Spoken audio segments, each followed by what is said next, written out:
Hey gang, Jason here for the Love of Tractors, and I am with the brand spanking new Fendt. I think this is a 1050, I think is what that is. So this is from Spec. It says Collector Edition on the top. I have a theory that every time something says Collector's Edition, it's really not. I don't know. Trust me, there were plenty of these at the show that I got these at the Central Illinois show. So I don't think they're going to run out anytime soon. So, Spec Cast, pull the box out, two halves come out, got some twisty ties that I've already undone there, and then you've got your tractor. I love that because that means you can put it back in the box if you need to, or if you move, or whatever, and decide to sell it, whatever you do. And if you don't, that stores away easily. So, okay, here we go, guys. This thing. So this is pretty sweet. I like the wheels and tires. These front wheels are skinny and obviously spaced out for row crop work. Rear tires are tall. The front tires are super tall too. Not a ton of detail on the rims here. A little bit of bolt pattern, but on the front, basically nothing. And I guess that's kind of a gripe I've got. On the back, now, so for some reason, SpecCast has decided movable three-point hitches just aren't a thing. And I kind of get it. It's definitely going to save them money. And these tractors, you know, they're already expensive-ish anyway. So, you know, 30, 40 bucks roughly. I think it was about 40 bucks for these at the show. You know, so I get it. Movable hitch would add quite a bit of cost to that.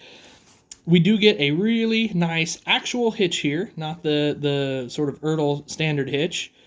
And if we look at the underside, you can kind of see there's the screws that hold the darn thing together. You know, you've got some sort of, you know, detail up and through here, which I always appreciate. On the front, you get a hitch as well. So another 3-point hitch there. It almost looks like that could move, but it doesn't. And maybe you've noticed the hood pops open. There is some engine detail in there, but it's hardly a well-detailed engine. So I appreciate that they make it open up, but I kind of wish we had something to see once you opened it up. Really nice grill, nice lights there. Those are nice and crisp. And then, like I said, this is the 1050. We've got a nice decal there. And you can see it a little better over here, of course. On the top, we've got the Collector's Edition stamped. Now, I heard there's another version of this coming out that's more of a lime green color. So I guess that's maybe what's going to separate this green from that, this Collector Edition from that. But I honestly don't know any details of that. So that's just what somebody was telling me. Big fenders on the front here. I mean, those things are huge. So I guess my other big gripe, doesn't steer. Dang, you know, like, that's a little frustrating to me because I feel like when you pay what you're paying for these tractors, that should steer, but it doesn't. Door does not open. I don't know that that's a big deal. The interior is nicely detailed though, so I've got to give them some credit for that. I wish I could get a little better shot in there for you guys. Got to get this lighting situation figured out down here, but anyway, really great flashers up top. SpecCast, they have the best flashers in the industry, that's for sure. They're clear ambers. Those look great. Nice lights back here. You know, you've got, these should be colored, but for some reason they're not, so I guess that's a little custom thing you could do. And then we've got some handrails, some work lights up here, and all of that sort of thing. So, all in all, this is a pretty sweet tractor, but I expected better. And like I said, I always hate to be nitpicky, because I mean, I really appreciate SpecCast bringing out a Fendt tractor for us to try, or to have. And then, of course, there's the yellow Challenger that goes with this, which I forgot to pick up at the show, kicking myself right in the rear for that.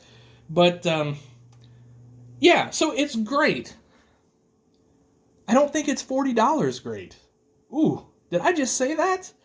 I don't know that I've ever like, been harsh on SpecCast like that before, but I kind of am on this one. It's great, but it's not... I don't know. It's a neat tractor, and if you want a Fendt tractor, you've got to have it. You just do. It's worth it. But like I said, I just felt like I thought the front end was going to steer. I mean, I just felt like it should have. I don't know, like a lot of the others do that SpecCast does, especially this high detail series. I thought maybe the door would open, and I definitely expected some better engine detail than that. So, I hate to be harsh on it because I'm obviously thankful that we get anything, especially when it's something like this that maybe isn't a huge name brand, so to speak. But, yeah, I don't know. It's a great tractor, don't get me wrong. And if you've been looking forward to it, go get it. You're going to love it. Look at it here. It's just sitting here. It looks cool. From 3 feet away, this is an incredible tractor. It's just when you kind of start nitpicking details, which is, kind of what I have to do on this video, it gets iffy. But still, I don't know that it's... I don't know. I don't know if I like the price on this. If this was like a $25 or $30 tractor, which maybe is just unrealistic on my part. Don't get me wrong, but I'd be much more comfortable with that. All right, guys. So I hope you didn't mind that. Like, I feel like I was a little too negative in this video, but I just was a little disappointed. I don't know. But anyway, thanks for watching, guys. Really appreciate it. Hope you have a wonderful day. Treat each other well. Happy tractor hunting.